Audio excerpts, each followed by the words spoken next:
வணக்கம் மக்களே. எங்கள் டிஆர் சார் ஸ்லாங்கில் சொல்லணுன்னா,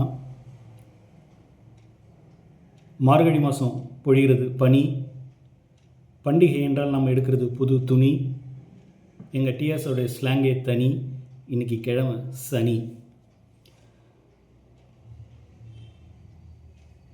பஞ்சபூத ஸ்தலங்களில் ஆகாய ஸ்தலமாக விளங்குகின்ற உலக புகழ்பெற்ற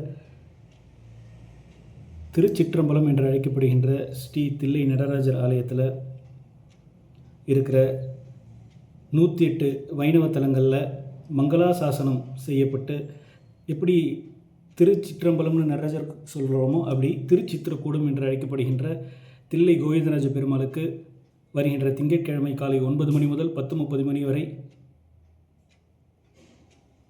குடமுழக்கு நடைபெற இருக்குது.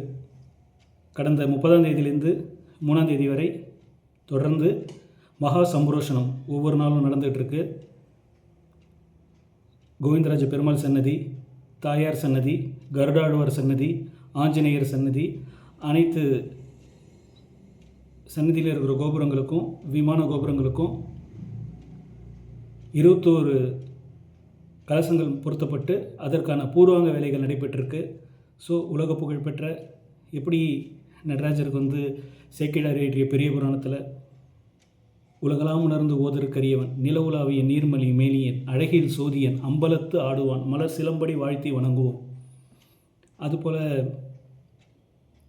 மாணிக்கவாசகர் இயற்றிய திருவாசகத்தில் திருவாசகத்திற்கு ஒரு வாசகத்திற்கும் ஒருகார் என்று சொல்லப்படுகின்ற திருவாசகத்தில் தென்னாட்டுடைய சிவனை போற்றி எந்நாட்டவருக்கும் இறைவா போற்றி மொத்தம் 41 பதிகங்கள் அந்த பாட்டில் இருக்குது. 658 பாடல்களில் அதில் இந்த தென்னாட்டுடைய சிவனை போற்றி லைன் முக்கியமான வரிகளாக கருதப்படுது. அப்பேற்பட்ட உலக புகழ்பெற்ற தில்லை ஸ்ரீ ஆகாய ஸ்தலமாக விளங்குகின்ற சிவகாம சுந்தரி சமேத ஸ்ரீ தில்லை நடராஜர் ஆலயம் உலக புகழ்பெற்றது.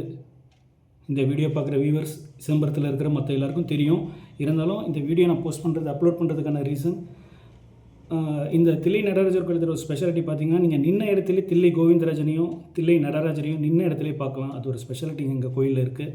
ஸோ வருகின்ற திங்கட்கிழமை நடைபெற இருக்கின்ற தில்லை கோவிந்தராஜ பெருமாள் குடமுழக்கு விழாவில் நீங்கள் உங்கள் குடும்பத்துடன் கலந்து கொண்டு பெருமாளின் அருளை பெற வேண்டுமாய் மதங்கள் வேறாயினும் இம்மண்ணின் மைந்தனாக உங்களை அன்புடன் வரவேற்கிறேன். நன்றி, வணக்கம்.